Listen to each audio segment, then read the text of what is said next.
이 관문이라는 것은 양쪽 그 한 협 볼짜기 사이를 성벽으로 막아서 적들의 침입을 막는 요새입니다. 세제에는 이 관문이 3개가 있습니다. 임진왜란 때는 여기 관문이 없어서 일본 군대가 바로 그 조령을 넘어왔어요. 임진왜란 때는 여기가 무방비 상태였습니다. 조선군은 조령 저쪽 너머에 충주 쪽 남한강에서 진을 치고 있었습니다. 이 관문은 임진왜란이 끝난 다음에 숙종 때 만든 그 요새입니다. 숙종 임금은 이 관문도 만들고 북한산성도 만드시고 해서 이 국방 요새를 만드는데 많은 정력을 기울였던 분입니다. 이 관문 밖의 성벽은 지금 새 날개 모양으로 양쪽으로 펼쳐져 있는데 둥그렇게 펼쳐져 있죠. 이것은 우리가 적을 공격할 수 있는 방향과 면적을 최대한으로 확보하기 위해서 양쪽으로 날개를 펼친 것입니다. 그러니까 적들이 가운데 모여 있으면은 우리는 사방에서 공격을 할 수 있도록 이렇게 설계를 한 것입니다. 그리고 양쪽 그 날개를 펼쳐가지고 이쪽 성벽으로 기어오르는 놈들을 이쪽에서 쏠 수 있게 만든 거예요. 그리고 이쪽에서 기어오르는 놈들은 또 저쪽에서 쏘는 것이죠. 지금 성벽을 보면은 이 성벽의 맨 밑을 성근이라고 합니다. 성벽의 기초공사 한 부분을 성뿌리, 성근이라고 하고 그 위를 성벽이라고 합니다. 그리고 성벽 위에 이제 그 총 쏘는 구멍이 있죠. 이거를 성첩이라고 합니다. 성첩. 이 성벽은 그 성첩에 구멍이 3개가 있어요. 구멍 3개가 한조가 되어 있잖아요. 이 저 구멍을 총안이라고 하는데 총 쏘는 구멍이라고 해서 총안 3개가 하나의 무더기를 이루고 있습니다. 이것은 그래서 3만 1타식 성벽이라고 합니다. 그러니까 한 무더기를 타라고 하는데 한 무더기 안에 총 쏘는 구멍이 3개가 있습니다. 이것을 3만 1타식 성벽이라고 합니다. 우리나라 성벽은 대부분이 3만 1타식 성벽입니다. 총구멍을 보면은 가운데 있는 총구멍은 밑에 경사가 가파라요.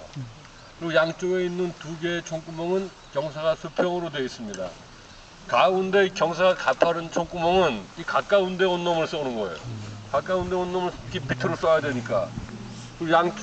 그래서 이것을 가까운 데 있는 놈들을 쏘는 구멍이라고 해서 근총안이라고 합니다. 가까울 근처에서 근총안. 양쪽에 있는 2 총구멍은 밑이 평평하죠, 경사가. 이것은 멀리 있는 적을 쏘는 구멍입니다. 이것은 원총안입니다. 이 탄은 근총안 하나에 원총안 2개를 넣어가지고 3만 1타식 성벽을 이루는 것입니다. 가운데는 이렇게 내다볼 수 있는 관측구멍이 있는데 이것은 먼 데를 관측하면서 이 성벽 밑으로 기어오르는 자들을 위해서 내리 찍는 것이죠. 그러니까 내가 저 뒤에서 적을 막고 있다고 할 때 내 바로 밑으로 기어오르는 적은 쏘기가 어려워요. 속구멍을 쏠 수가 없으니까 내다보는 구멍을 통해서 이렇게 내리 찍거나 맞은편 벽에서 이렇게 쏘도록 장치가 되어 있는 것입니다.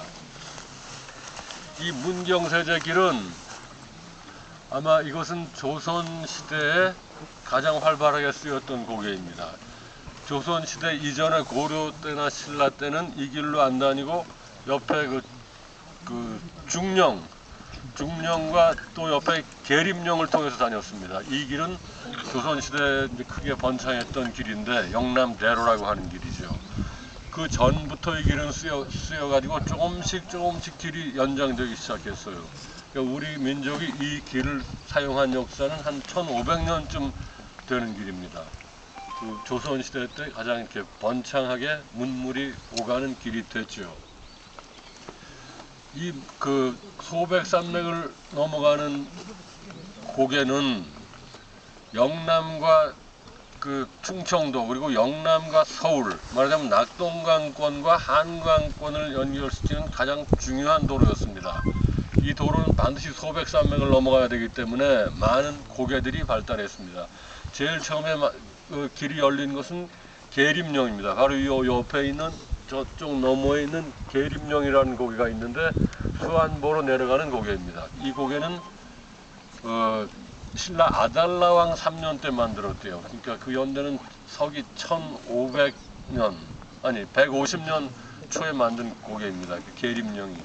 그러니까 지금부터 한 2000년이 넘은 고갯길이죠. 이 계림령은 지금도 우리가 쓰고 있는데 매우 옛 길의 모습을 제법 간직하고 있는 아주 오래된 길이죠. 그 계림령 다음에는 우리가 중령을 열었어요. 중령은 계림령을 만든 지 한 3년 뒤에 또 신라 아달라왕이 그 중령길을 열었습니다. 그러니까 계림령과 조령, 중령이 제일 오래된 길이죠. 소백산 그 길은 한 2000년 전부터 우리가 쓴 길입니다. 신라가 이 길을 산길을 열고 고갯길을 만든 것은 고구려를 쳐들어가기 위해서 만든 것입니다. 신라와 고구려는 소백산맥을 사이에 두고 서로 대치하고 있었어요. 그러니까 신라왕은 이쪽으로 길을 열어가지고 군수물자를 이쪽으로 이동해서 고구려를 쳐들어가려고 길을 만든 것이죠. 근데 고구려군이 거꾸로 신라가 만든 길을 따라 내려와서 신라를 치고 그랬어요. 나중에 신라가 고구려를 쳐들어갈 때는 고구려가 만든 길을 통해서 고구려 평양까지 들어가는 것입니다. 길에는 옛날에 그 신경준이라는 지리학자가 그 산경표라는 책에서 말하기를 길에는 주인이 없어서 그 길을 가는 자가 주인이다 그랬어요. 그것은 딱 맞는 말이죠. 가령 신라가 길을 만들었다 하더라도 이 길은 고구려가 또 쳐들어오면 고구려의 길이 되는 것이죠. 그러니까 이것은 그 인간 사이의 그 소통의 질서를 말하는 것입니다. 그러니까 길이라는 것은 아무의 것도 아닌 것이죠. 그 길을 걸어가는 자가 주인인 거예요. 그리고 그 길을 걸어가는 게 끝나면은 다른 사람이 내 적이 넘어오면은 그것은 내 적의 길이 되는 것이죠. 그러니까 길이라는 건 쌍방을 소통하는 문명의 장치이기 때문에 그 주인이 없는 것입니다. 여기까지만 말씀을 하고 또 제2관으로 가겠습니다.